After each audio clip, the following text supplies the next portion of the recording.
pantalla.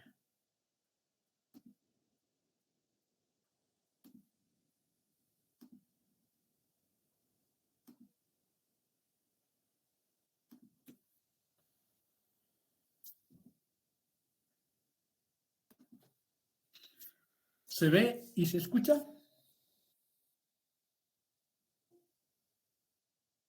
Sí, doctor. Sí, ¿verdad? Ya. ¿Y se escucha claro? Sí, doctor. Ok. Porque no me he fijado qué volumen estaba. Pero se escucha bien entonces. Bien, vamos a hablar hoy día de un tema que atinge a la patología renal, tal vez el más interesante de la patología renal, que son las glomerulopatías, ¿no?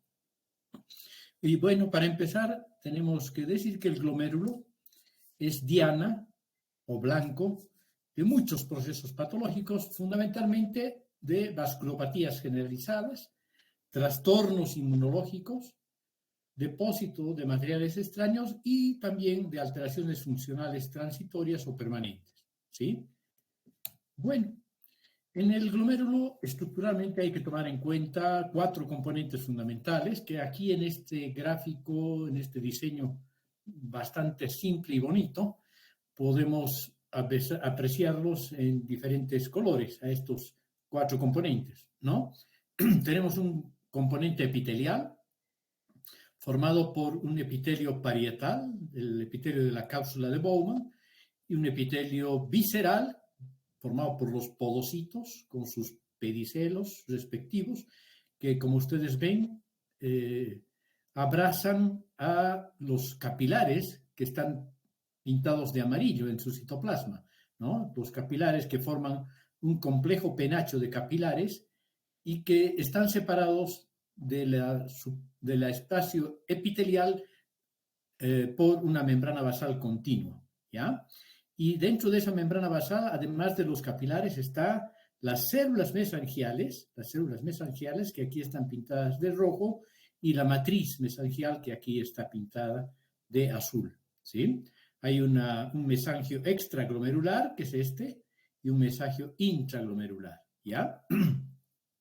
Y aquí tenemos la arteriola aferente, es esta probablemente porque tiene un espesor mayor, y la arteriola eferente con sus células epiteliales musculares, mejor dicho, modificadas, ¿no? Muy bien. Y entonces se forma el complejo glomerular con la mácula densa. Y desde el punto de vista de la microscopia fina, de la microscopia electrónica, podemos ver un importante componente de este glomérulo es justamente la membrana basal y lo que está en su vertiente epitelial y en su vertiente endotelial. Aquí tenemos la luz del capilar, aquí tenemos las células endoteliales, que como ustedes ven es un epitelio con poros o con fenestras que carece de una membrana de diafragma, ¿no? Como en otros en capilares endoteliales, capilares fenestrados. Aquí hay fenestras grandes, lo que hace que este capilar sea bastante permeable.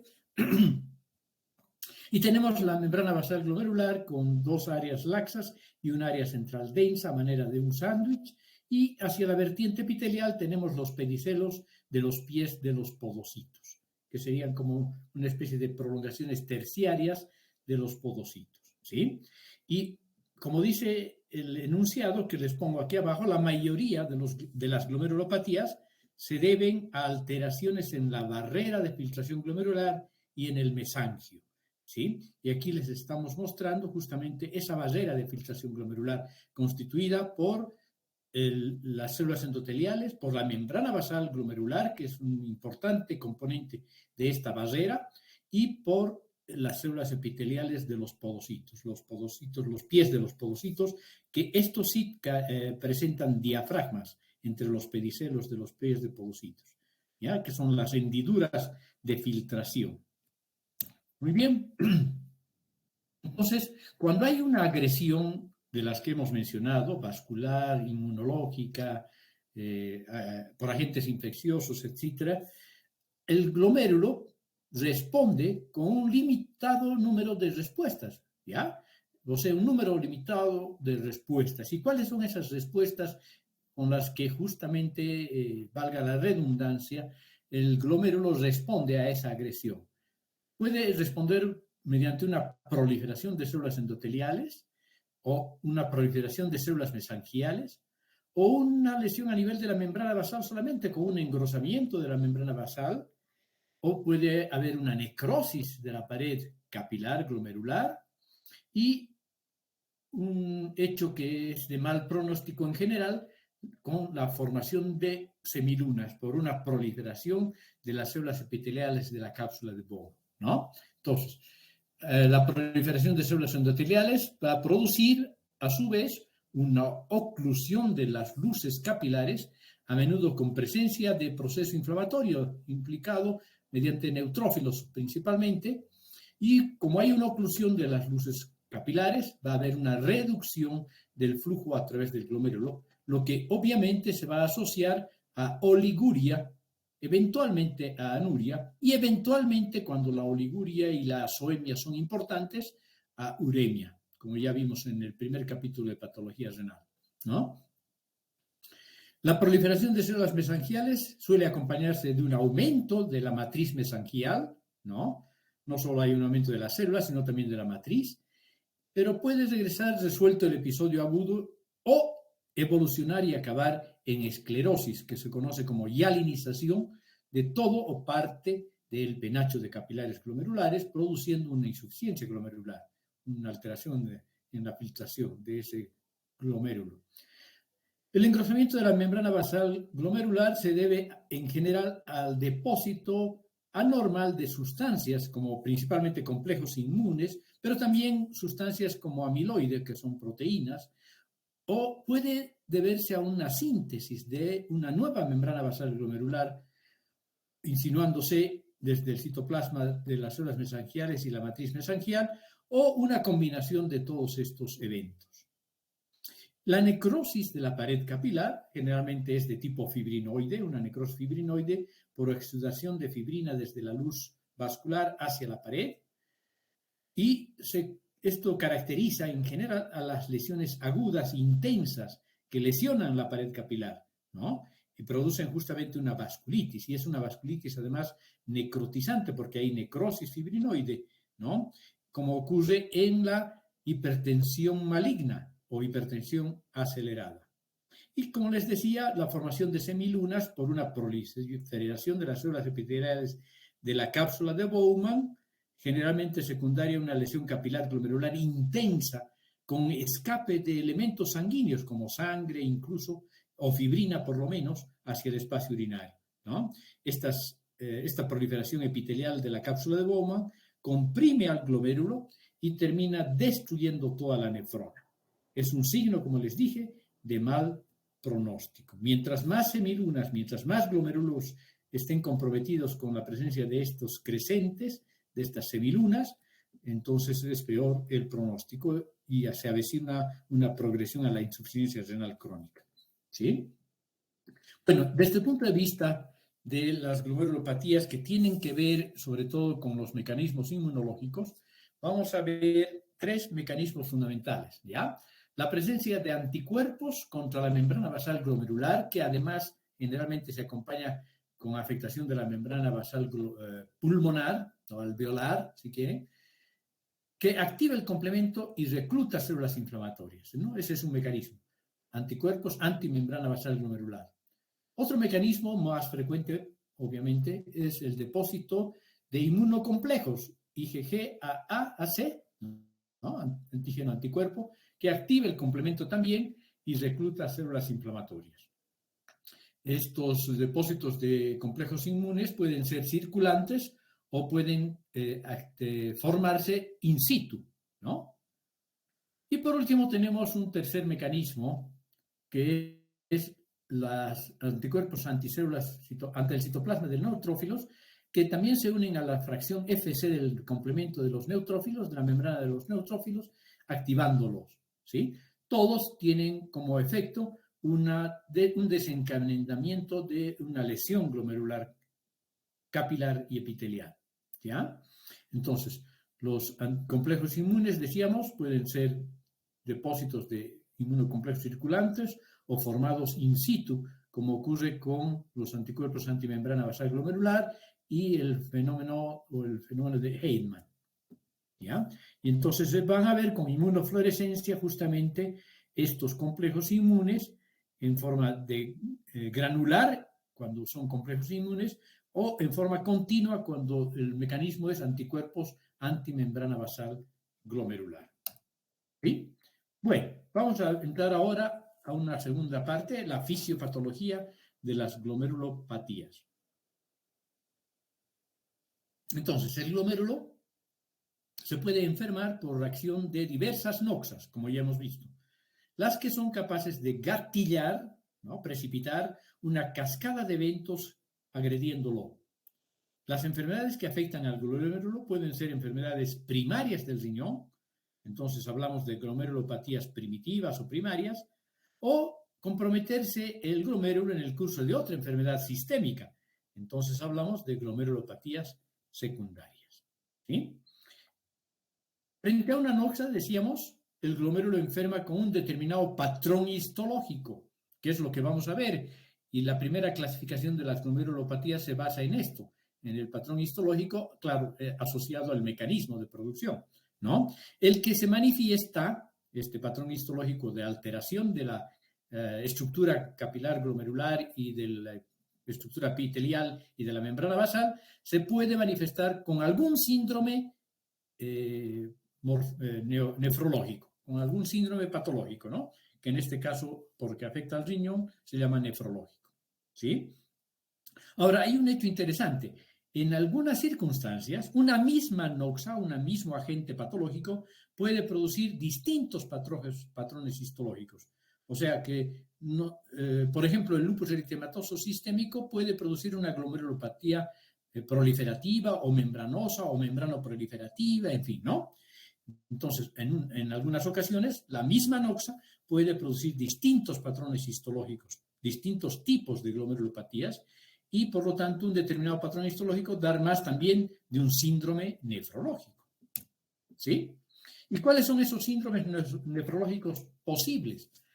Un simple examen de orina alterado, ¿no?, ligeramente alterado, un síndrome hipertensivo, un síndrome nefrítico, un síndrome nefrótico, un síndrome de insuficiencia renal aguda, o una enfermedad renal rápidamente progresiva o insuficiencia renal rápidamente progresiva, que podríamos llamarla subaguda, y una enfermedad renal crónica. Todos estos cuadros son potencialmente reversibles. La enfermedad renal crónica no. Claro que la gravedad de la enfermedad renal crónica puede variar mucho, ¿no?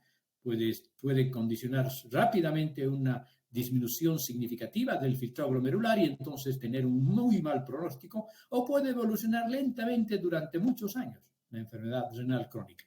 Lo que sí es irreversible. ¿Sí? Entonces, seguimos con los patrones histológicos y clínicos. Las enfermedades que producen respuesta inflamatoria glomerular, en general van a cursar con un síndrome nefrítico. Y esto también se asocia en general a los procesos, a las glomerulopatías proliferativas. ¿Ya? Mientras que la agresión glomerular, donde hay alteración de la permeabilidad capilar glomerular, o sea, afectación de la membrana basal glomerular, sobre todo, va a dar lugar a un síndrome nefrótico, con un cuadro de hiperproteinuria, de una hiperproteinuria mayor a 3.5 gramos por 24 horas. ¿Sí? Y las enfermedades glomerulares isquémicas, sin daño necesariamente de la permeabilidad capilar, van a dar una pérdida progresiva de la función renal, que puede no necesariamente afectar en principio por lo menos al glomérulo, sino a los túbulos renales. ¿Ya? Es más característico de los procesos isquémicos la afectación del sistema tubular renal. Bueno, formas evolutivas de las glomerulopatías. Desde el punto de vista clínico pueden evolucionar rápidamente, ¿no?, se llaman agudas, rápidamente progresivas o subagudas, o pueden ser crónicas, como ya dijimos, ¿no? Y desde el punto de vista del patrón histológico, lo que vemos con el microscopio óptico y también electrónico se las puede dividir en dos grandes grupos, las glomerulopatías proliferativas y las no proliferativas, ¿ya? Las glomerulopatías proliferativas y las no proliferativas. Entonces, las verdaderas glomerulopatías que se llaman glomerulonefritis son en general las glomerulopatías proliferativas. Esa proliferación puede ser intracapilar o extracapilar. Cuando es extracapilar, hablamos de una glomerulonefritis con semilunas, ¿ya? Que los gringos llaman crescente, y que, como hemos dicho, es en general un augurio de mal pronóstico, ¿ya? Esta proliferación intracapilar puede ser difusa o puede ser focal, ¿no? En el caso de una glomerulopatía difusa con proliferación intracapilar, aquí tenemos como ejemplo típico la glomerulonefritis aguda post-estreptocócica o postinfecciosa y también algunas variedades de glomerulopatía membrano-proliferativa, ¿sí?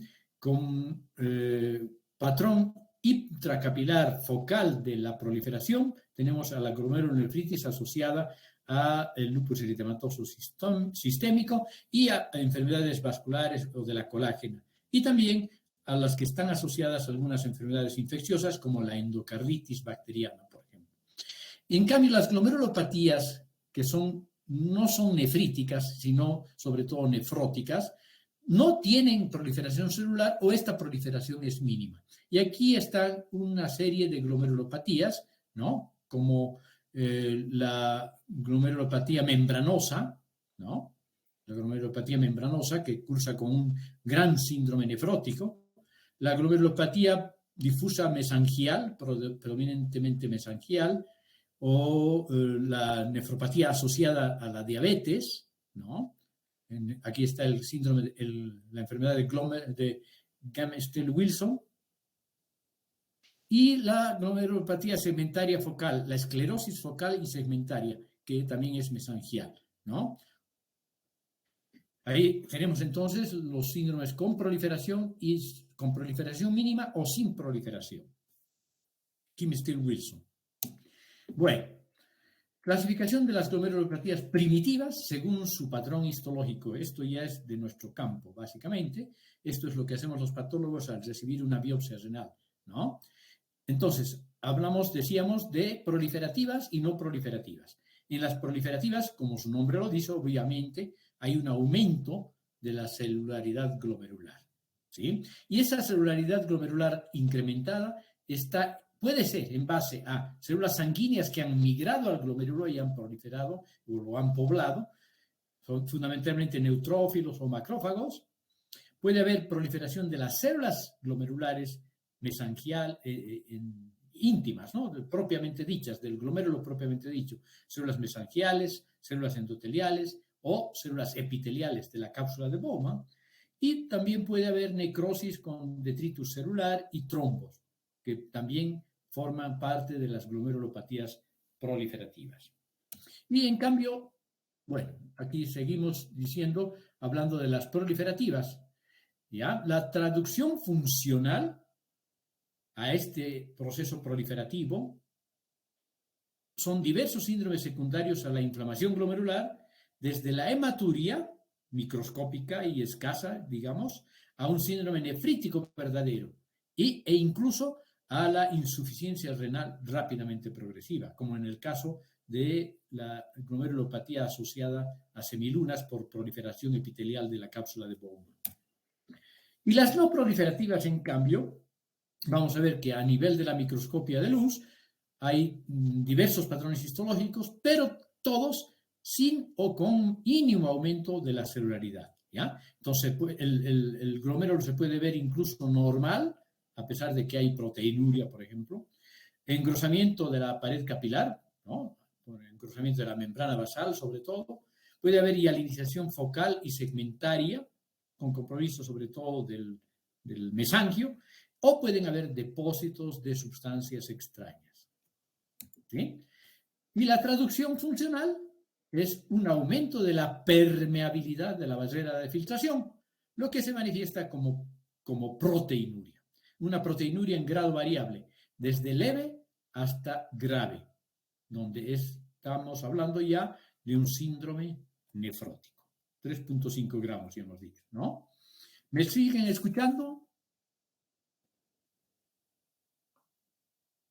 Sí, doctor. Sí, doctor. Muchas gracias. Bueno, esto es lo que hacemos básicamente cuando recibimos una biopsia. Clasificamos las glomerulopatías primitivas según su patrón histopatológico, ¿ya? Y hay muchas variedades de glomerulopatías, pero para fines prácticos de aprendizaje vamos a hablar de las más importantes. Entre las glomerulopatías proliferativas está la glomerulonefritis exudativa, que es la proliferativa difusa, ¿no? Sobre todo la postestreptocócica. Luego tenemos la glomerulonefritis proliferativa mesangial, la membranoproliferativa y la con semilunas o crescéntica. Las no proliferativas tenemos la enfermedad de cambios mínimos o nefrosis lipoídica, la glomerulosclerosis focal y segmentaria, ¿sí? Que es una de las más frecuentes a nivel mundial, y la nefropatía membranosa, glomerulonefritis membranosa, ¿sí? En general, a las proliferativas se les puede decir glomerulonefritis, pero es mejor hablar siempre de glomerulopatía, ¿ya? Sobre todo en las no proliferativas. Bueno, y aquí tenemos, miren, lo que vamos a ver en el microscopio. Aquí, a gran aumento, enfocando el glomérulo, podemos ver en la fotomicrografía de la izquierda una glomerulopatía no proliferativa. El ejemplo típico, una glomerulopatía membranosa. Vean el engrosamiento de la membrana basal glomerular, que se hace más acentuado, más evidente, mejor, con la tinción de PAS, ácido periódico de Schiff, ¿ya? En cambio, a la derecha tenemos una glomerulopatía proliferativa, pero en este caso es membranoproliferativa, porque además de haber proliferación celular, hay engrosamiento de la membrana basal glomerular, que también se evidencia mejor con la tinción de PAS. Bueno, y ahora vamos a hablar de los mecanismos que van a condicionar los diferentes tipos de glomerulopatías. Ya hemos visto un poco al respecto, ¿no? Pero básicamente se clasifican en la práctica como de curso de causa inmunológica o de mecanismo inmunológico mejor, o de mecanismo no inmunológico, ¿sí? Entonces, aquí tenemos un resumen de todo esto. Hay 4 grandes mecanismos iniciales de daño glomerular. Entre las de causa inmunológica están los anticuerpos antimembrana basal glomerular, ¿no? El mediado por anticuerpos antimembrana basal glomerular, las glomerulopatías mediadas por complejos inmunes, ya sea circulantes o dispuestas in situ, ¿no? O producidas in situ. Luego tenemos las glomerulopatías mediadas posiblemente por mecanismo inmunitario, pero que a nivel de la inmunofluorescencia y a nivel de la microscopia electrónica no se observan los marcadores inmunológicos clásicos que se observan en la de complejos inmunes y anticuerpos antimembrana basal glomerular, ¿sí? A estas también se las conoce como pauci inmunes. Y a las de no inmunológico, el mecanismo no inmunológico, tenemos aquí a las enfermedades glomerulares por mecanismo no inmunológico, como las que se producen por depósitos de sustancias extrañas, las asociadas a isquemia crónica o daño de hiperfiltración, sobre todo por un mecanismo de compensación cuando ha sido extirpado, por ejemplo, uno de los riñones, o uno de los riñones tiene estenosis de la arteria renal, etcétera, etcétera, ¿ya? Entonces, aquí no hay mediadores inmunológicos, ni siquiera pauci inmunes, ¿ya? Bueno, quiero que se fijen en esta diapositiva que tiene colores, ¿ya? Tiene un color rojo, un color azul, un color verde y un color verde amarillento, ¿de acuerdo? Porque vamos a ir especificando cada una de estas en base a los colores que están en esta diapositiva dispuestos, ¿sí? Vamos a empezar justamente entonces con el color rojo, anticuerpos antimembrana basal glomerular, ¿sí? Tenemos aquí en la inmunofluorescencia la presencia de gran cantidad de anticuerpos antimembrana basal glomerular y como ustedes ven son depósitos lineales, continuos, ¿ya? Aquí tenemos un ejemplo de esto, aquí tenemos un depósito de anticuerpo antimembrana basal glomerular. ¿Sí? Entonces, empezaremos con glomerulopatías mediadas por el mecanismo inmunológico. Decíamos que con rojo están el mecanismo anticuerpos antimembrana basal glomerular. ¿Sí? La inmunofluorescencia es un patrón, tiene un patrón lineal. ¿Sí? En este caso, se inyecta el fluido purificado de riñones de pacientes con síndrome de Goodpasture, porque el Goodpasture es el ejemplo clásico de este mecanismo de glomerulopatía. A los monos, que producen ¿qué? Una glomerulonefritis fulminante, hemorragias pulmonares y una progresión a la insuficiencia renal crónica, ¿no? Entonces, en el síndrome de Goodpasture hay anticuerpos antimembrana basal glomerular contra la membrana basal de los glomérulos y también contra la membrana basal de los alvéolos pulmonares, y es por eso que se produce hemorragias pulmonares y también una glomerulonefritis fulminante. ¿Qué pasa aquí? El anticuerpo antimembrana basal glomerular y pulmonar se activa el complemento, se produce una migración inflamatoria hacia el glomérulo, una activación de estas células inflamatorias. ¿Sí? Entonces, en pacientes con la enfermedad de Goodpasture se identificó anticuerpos antimembrana basal glomerular, agresión a la membrana basal, como ocurre, por ejemplo, también en algunos disparadores de este proceso, virus de la influenza, algunos hidrocarburos aromáticos, que expresan antígenos con posterior aparición a los anticuerpos antimembrana basal glomerular. Bueno, pero eso es experimental sobre todo, ¿ya? Y aquí vemos justamente una glomerulopatía mediada por este mecanismo, anticuerpos antimembrana basal glomerular, ¿sí? Tenemos un patrón histológico que a nivel del microscopio de luz consiste en una proliferación de células extracapilares con la formación de crecientes, ¿sí? Aquí tenemos la semiluna famosa, creciente.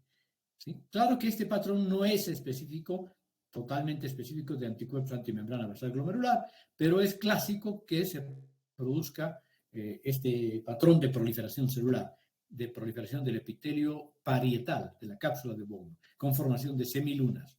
¿Sí? Y en la inmunofluorescencia vamos a ver inmunoglobulinas humanas a lo largo de la membrana basal glomerular. ¿Sí? Entonces tiene un patrón lineal. ¿Ya? Ahora vamos a ver el otro mecanismo, complejos antígeno-anticuerpo, ya sea circulantes o no circulantes. ¿Sí? En la inmunofluorescencia el patrón ya no es lineal, el patrón es granular. ¿Sí? Entonces, enfermedades inducidas por el depósito o formación in situ de complejos inmunes, ¿no? El glomérulo es muy susceptible a atrapar o formar complejos inmunes debido a ¿qué? A que hay un elevadísimo flujo sanguíneo. Fíjense, el 20% del gasto cardíaco llega a los riñones. Entonces, esto hace que el glomérulo sea muy susceptible a atrapar antígenos y formar complejos inmunes. ¿Sí? Además, los capilares glomerulares fenestrados son altamente permeables y la ultrafiltración glomerular determina una alta presión en este circuito capilar glomerular. Esta alta presión se debe en parte al enorme flujo sanguíneo que circula por los glomérulos, puesto que también llega a los riñones, y porque en vez de una vénula postarterial, postcapilar, sale una arteriola eferente, ¿no ve? Y eso determina que la presión intracapilar a nivel glomerular sea elevada. Todo esto favorece entonces el depósito y o la formación de complejos inmunes in situ. ¿Ya? Entonces seguimos con este mecanismo. El daño renal y la clínica de las glomerulopatías por inmunocomplejos depende de dónde se depositen, del sitio del depósito de estos complejos inmunes o de su formación de estos complejos inmunes, del tamaño de los complejos inmunes y de la carga eléctrica de estos complejos inmunes. ¿Ya? Aquí tenemos una serie de glomerulopatías mediadas por este mecanismo. Entre las glomerulopatías primitivas están algunas desconocidas, de origen desconocido, de causa desconocida, y entre las secundarias, por este mecanismo, están muchos microorganismos, drogas, neoplasia, el mismo ADN, y un riñón trasplantado puede favorecer este patrón de glomerulopatía. Entre los microorganismos, los más importantes, los que producen las hepatitis, hepatotropas, los virus hepatotropos que producen hepatitis B, C y VIH, y entre los protozoos la malaria, ¿ya? Entre las drogas, sales de oro, la penicilamina. Entre las neoplasias, la enfermedad de Hodgkin o linfoma de Hodgkin, el linfoma no Hodgkin y, claro, los cánceres epiteliales también avanzados. Bueno, el DNA puede convertirse en un antígeno contra el que reaccionan los anticuerpos para formar anticuerpos anti-DNA, y en el riñón trasplantado, ¿sí? Y en cuanto al patrón histológico que presentan estas glomerulopatías mediadas por complejos inmunes, tenemos varios patrones. Las exudativas, las postestreptocócicas, proliferativas difusas, ¿no? La proliferativa mesangial, la proliferativa mesangiocapilar, las extramembranosas y la glomerulopatía de semilunas concrescénticas, ¿ya? El patrón a la inmunofluorescencia es granular, como ya dijimos, ¿no? Y en la microscopia electrónica se ven depósitos de estos complejos inmunes que se ven como depósitos electrondensos a nivel del mesangio, o pueden ser en la vertiente subendotelial, o pueden estar a nivel de la vertiente subepitelial. ¿Sí? Y aquí tenemos los ejemplos de glomerulopatías producidas por este mecanismo.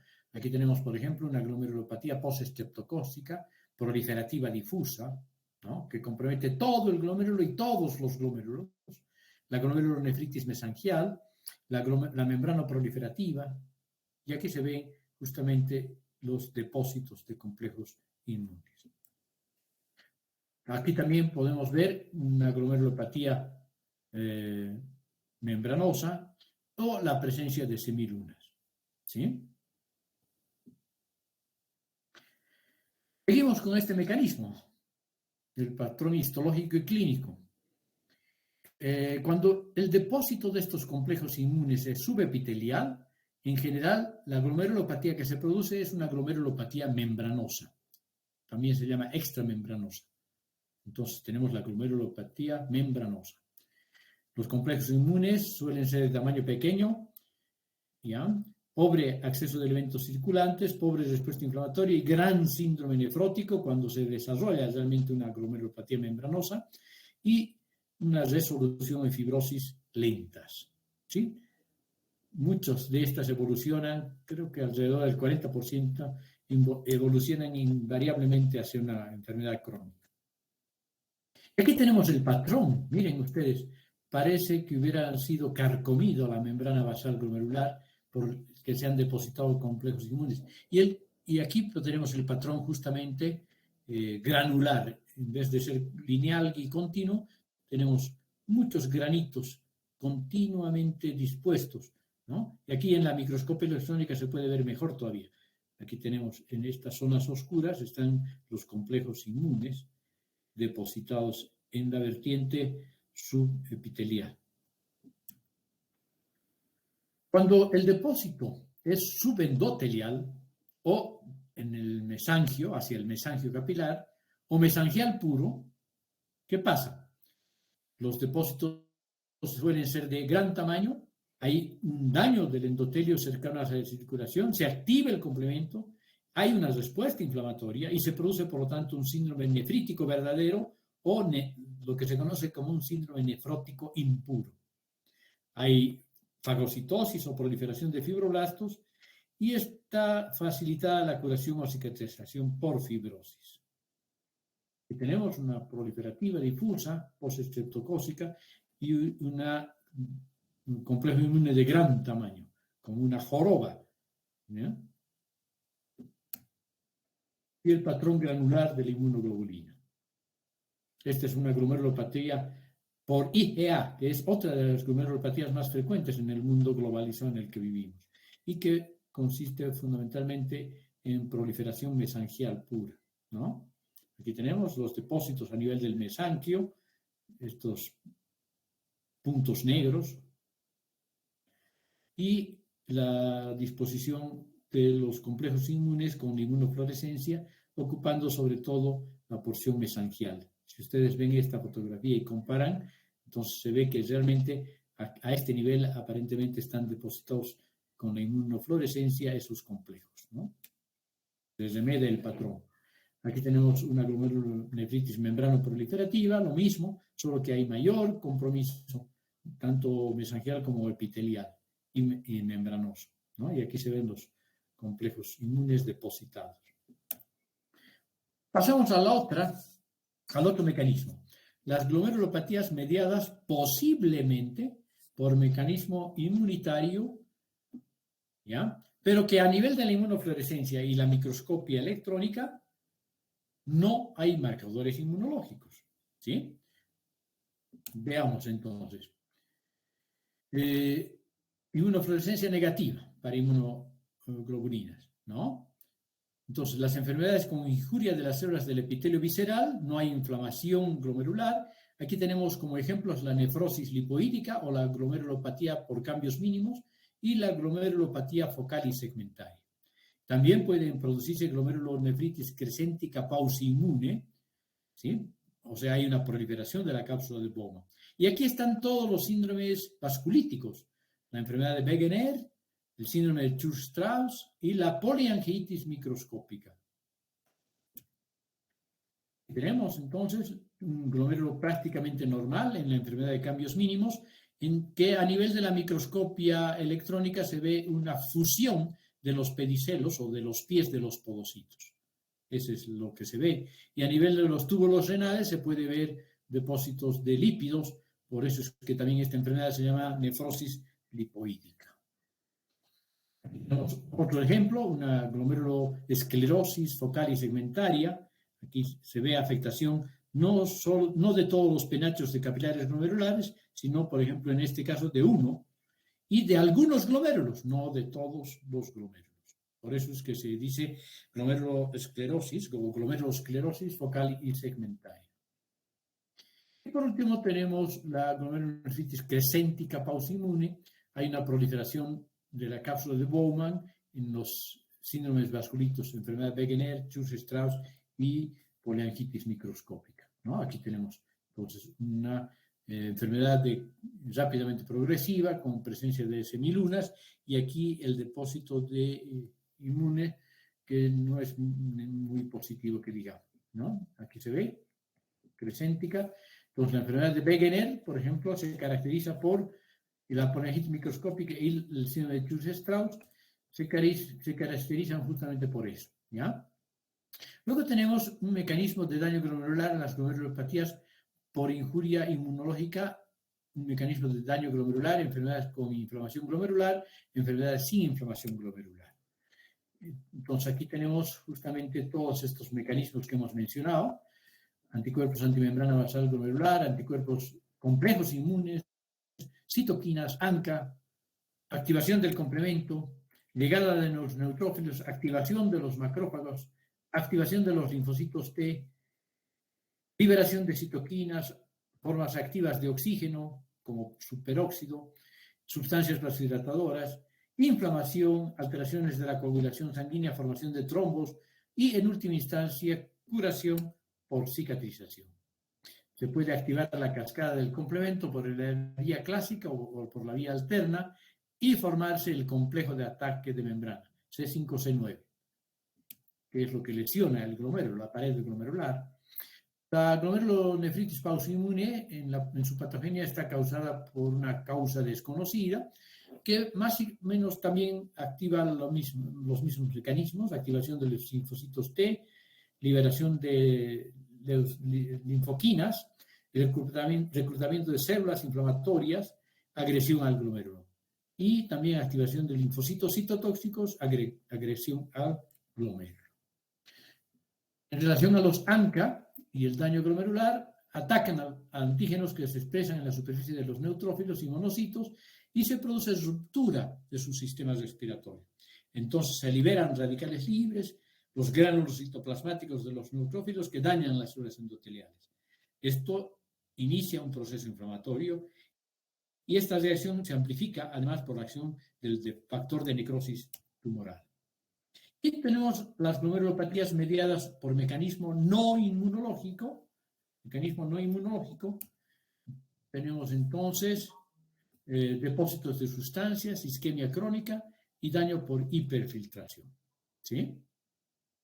Entre los depósitos de sustancias extrañas están sobre todo amiloide, cadenas livianas y pesadas de inmunoglobulinas y material glicosilado.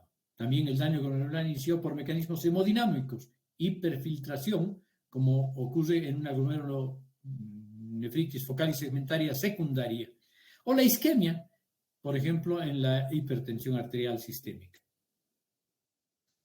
En la glomerulopatía diabética tenemos la enfermedad de Kim-Steele-Wilson, que se llama también glomerulonefritis nodular, por la presencia de hialinización en forma de nódulos que comprometen el penacho de capilares glomerulares. Aquí se ve amiloide depositado en un patrón nodular o un poco difuso, y aquí se ve la clásica imagen del amiloide en la microscopia electrónica. Bien, ustedes son proteínas fibrilares. Y la glomérulo focal y segmentaria, la glomerulosclerosis focal y segmentaria secundaria a nefropatía por reflujo, ¿sí? Y la nefrosclerosis. Aquí tenemos una arteria con arteriolosclerosis. Los factores de producción consisten en el factor que agredió al glomérulo y los factores de progresión de las glomerulopatías son otros factores diferentes a los que agredieron al glomérulo, pero que continúan actuando independientemente de estos una vez que está presente el factor de producción. Entonces, son alteraciones fundamentalmente de tipo hemodinámico. Factores que contribuyen a la progresión de las glomerulopatías: hiperfiltración glomerular, hipertensión arterial, dieta hiperproteica, proteinuria e hiperlipidemia. Bien, los factores de riesgo muy semejantes a toda enfermedad metabólica, ¿no? Bueno, y para terminar vamos a ver algunas de las más importantes.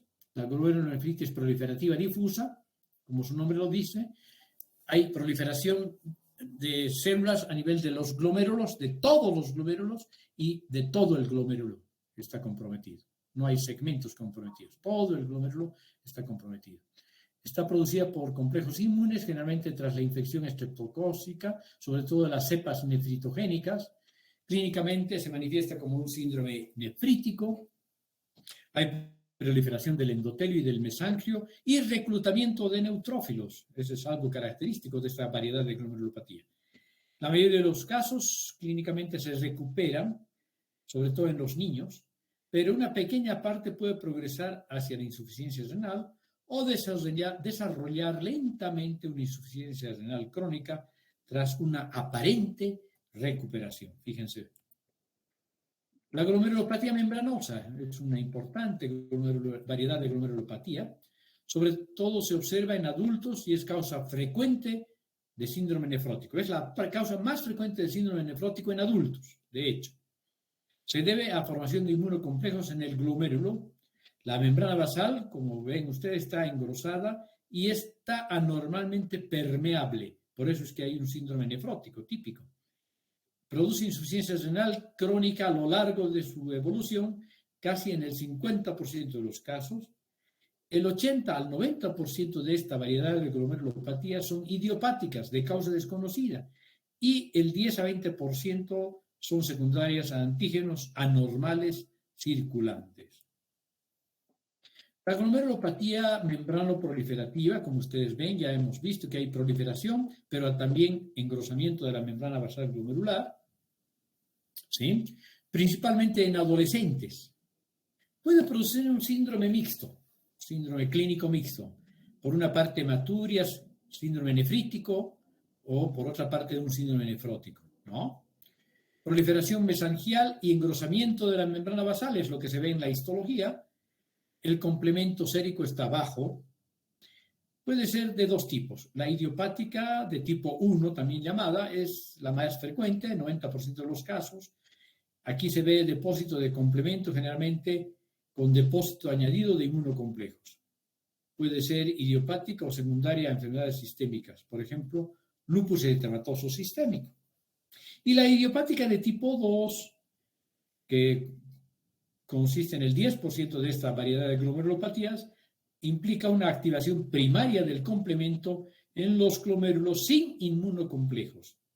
Entonces se llama también enfermedad de depósitos densos, porque la membrana del mesangio se mete en la membrana basal glomerular.